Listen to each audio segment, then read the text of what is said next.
নাহারপুর জঙ্গলে একদিন এক কালো কাক কাদামাখা শরীর নিয়ে বনের রাস্তা দিয়ে হাঁটছিল আর বলছিল, উফ বাবা, কখন থেকে হাঁটছি আর হাঁটছি, পথ তবুও যেন শেষ হচ্ছে না। মাঝপথে কেন যে গাড়িটা নষ্ট হয়ে গেল, আর তখনই কাদায় হাঁটতে গিয়ে পিছলে পড়ে গেলাম। ইস, আমার পুরো শরীরটাই কাদায় লেপ্টে গেছে। কালু কাক এসব বলছিল আর হাঁটছিল। হাঁটতে হাঁটতে কালু কাক ভীষণ ক্লান্ত হয়ে পড়ে। হঠাৎ কালু কাকের সামনে একটা আম গাছ পড়ে যায়। না বাবু, আর শরীরটা চলছে না। ওই তো একটা আম গাছ দেখতে পাচ্ছি, যাই একটু শরীরটা চিরিয়ে নিই, তারপর না হয় আবার যাওয়া যাবে। অনেকটা পথ যেতে হবে যে। এই বলে কালু কাক আম গাছের নিচে বসে পড়ে। আর কালু এতটাই ক্লান্ত ছিল যে সে বসতে না বসতেই সেখানেই ঘুমিয়ে পড়ে। কিছুক্ষণ পর সেই আম গাছ থেকে একটা আম কালুর মাথায় পড়ে, আর সাথে সাথে কালুর ঘুম ভেঙে যায়। ও বাবা, মাথায় যে বড্ড ব্যথা পেলাম। এ কি, এটা আমি কি দেখছি? এটা তো একটি সোনার আম, কিন্তু এই আম গাছে তো কোনো সোনার আমই নেই। সবই তো স্বাভাবিক আম দেখছি। তাহলে এই সোনার আম কোথা থেকে এলো? কালু যখন এইসব বলছিল তখনই আম গাছ কথা বলে ওঠে। আমি গো, আমি আমি তোমায় সোনার আমটা দিয়েছি। আম গাছকে কথা বলতে দেখে তো কালু একদম অবাক হয়ে যায়। এ কি, তুমি একটা আম গাছ, আর একটা গাছ হয়ে তুমি কি করে কথা বলছো? আসলে আমি একটা জাদুর আম গাছ, তাই আমি কথা বলতে পারছি। আর তুমি আমাকে দেখে ভয় পেও না। ও আচ্ছা, কিন্তু তুমি আমাকে এই সোনার আমটা কেন দিয়েছো বলো তো? আসলে এক শয়তান তান্ত্রিক আমাকে তার মায়া শক্তির জালে আবদ্ধ করে রেখেছে। কারণ তান্ত্রিক আমার জাদু শক্তি কেড়ে নিতে চায়। কিন্তু আমি এই মায়া শক্তি থেকে মুক্তির জন্য এক সাধু বাবার পরামর্শ নিয়েছিলাম। তিনি বলেছেন, আমি যদি কোনো সৎ পাখিকে এই জাদুর সোনার আম দিয়ে সাহায্য করি, আর সেই পাখি যদি এই সোনার আমের সাহায্যে সমাজের অসহায় দরিদ্র পাখিদের বিলিয়ে দিয়ে সাহায্য করতে পারে, তবেই আমি নাকি এই মায়া শক্তির জাল থেকে মুক্তি পাবো। আর তোমাকে দেখে আমার সৎ পাখি মনে হয়েছে, তাই এই আমটা আমি তোমাকে দিলাম। আম গাছের মুখে এমন কথা শুনে কালো কাকের মনে লোভ জন্মায়, আর সে মনে মনে ভাবতে থাকে, আরে আরে, এ তো দেখি মেঘ না চাইতেই জল। এই আম গাছটা তো আমাকে সৎ পাখি মনে করছে। যাক, ভালোই হয়েছে। এই সুযোগটাকে কাজে লাগাতে হবে। এই গাছের কাছে নিজেকে ভালো পাখি প্রমাণ করতে হবে, তবে অনেক সোনার আম পাবো, আর অনেক বড়লোক হব। আলু এসব মনে মনে ভাবছিল আর হাসছিল। আর অন্যদিকে, কি হলো পাখি, তুমি এত কি ভাবছো? তুমি কি আমার কথায় রাজি আছো বলো? তুমি কি এই সোনার আম ভালো কাজে ব্যবহার করবে? বলো আমাকে। হ্যাঁ হ্যাঁ, নিশ্চয়ই। আমি এই সোনার আম ভালো কাজে ব্যবহার করব। আমাদের বনের অসহায় পাখিদের সাহায্য করব। কিন্তু আম গাছ, এই একটা আম দিয়ে তো আমি সামান্য কিছু টাকা পাবো। তুমি বরং আমাকে আরো কয়েকটা সোনার আম দাও, যাতে করে সেগুলো বিক্রি করে আমি অনেক টাকা পাই, আর সেসব টাকা আমি ভালো কাজে বেশি বেশি ব্যবহার করতে পারি। কালুর কথা শুনে আম গাছ অনেক খুশি হয়, আর খুশি মনে আম গাছ কালুর সামনে আরো কয়েকটা সোনার আম ফেলে দেয়। কালু সেসব আম কুড়িয়ে নিয়ে বাড়ি চলে আসে, আর তার স্ত্রী কাকুলিকে সব ঘটনা খুলে বলে। সব শুনে কাকুলি বলে, ওমা, এ তো অনেক ভালো কাজ। তুমি যদি এইসব সোনার আম বিক্রি করো, তাহলে তুমি অনেক টাকা পাবে, আর সেসব টাকা সমাজের ভালো কাজে ব্যবহার করবে। তাহলে তো সমাজ সেবাও হবে, আবার ওই আম গাছও মায়াশক্তির জাল থেকে মুক্তি পাবে। চুপ করো তো কাকুলি। শোনো, এসব সোনার আম বিক্রি করলে অনেক টাকা পাবো, আর আমরা ধনী হয়ে যাব। অযথা কষ্ট করে বনের পাখিদের সাহায্য করে কি লাভ বলো তো? আমি কাউকে সাহায্য করব না। শোনো কালু, এত লোভ কিন্তু ভালো নয়। দেখো, পরবর্তীতে তোমার এই লোভের জন্য যেন আমাকে আবার পস্তাতে না হয়। শোনো কাকলি, আমাকে এত জ্ঞান দিও না তো। তোমার এসব জ্ঞান শুনতে আমার আর ভালো লাগছে না। এখন যাও তো বাবু এখান থেকে, আমাকে তাড়াতাড়ি খেতে দাও।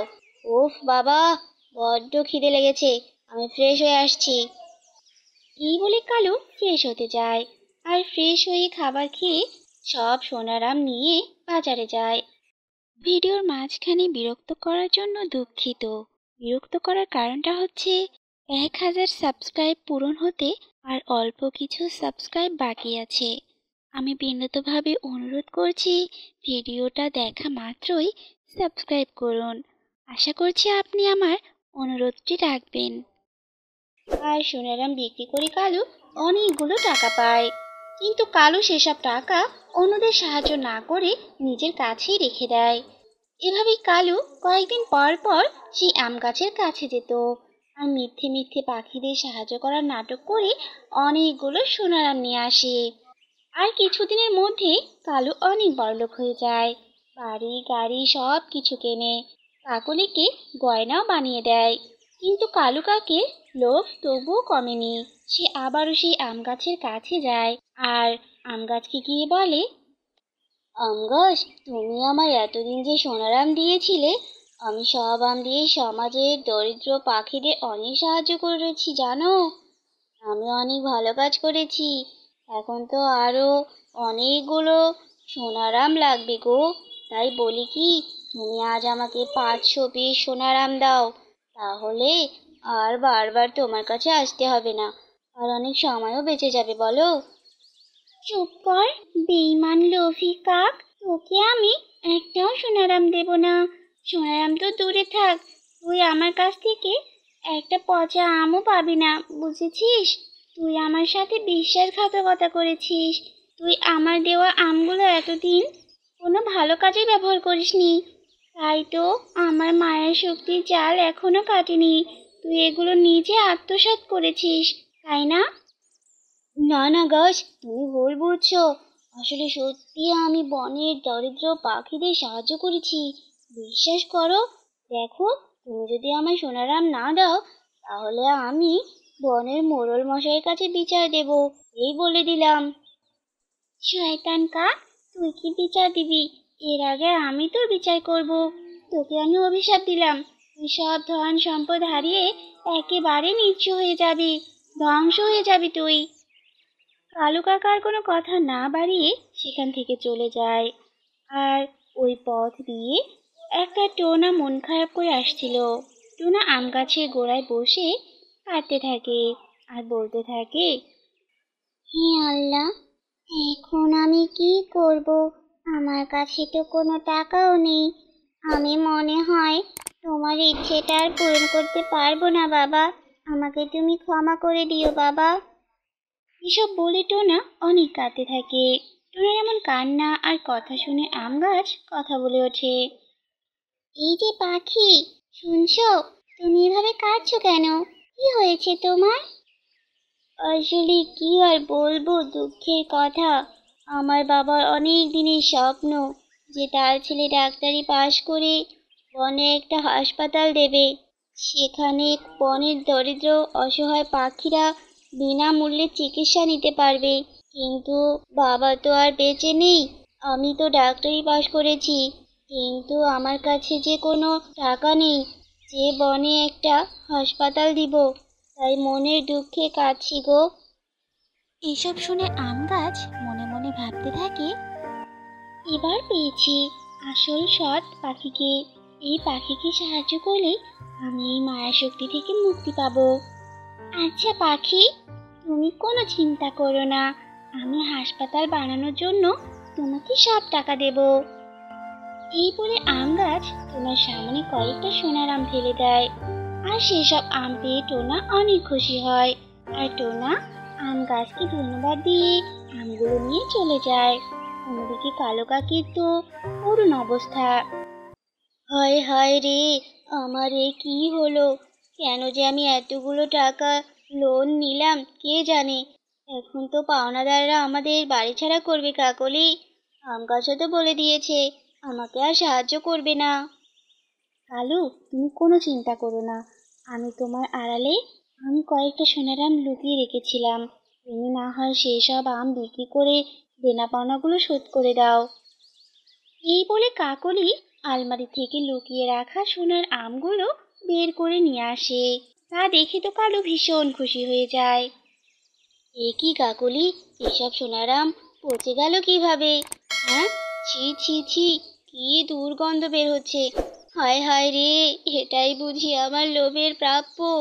আম গাছ আমার বিচার করেছে গো, বিচার করেছে। আম গাছের অভিশাপে আমি যে ধ্বংস হয়ে গেলাম।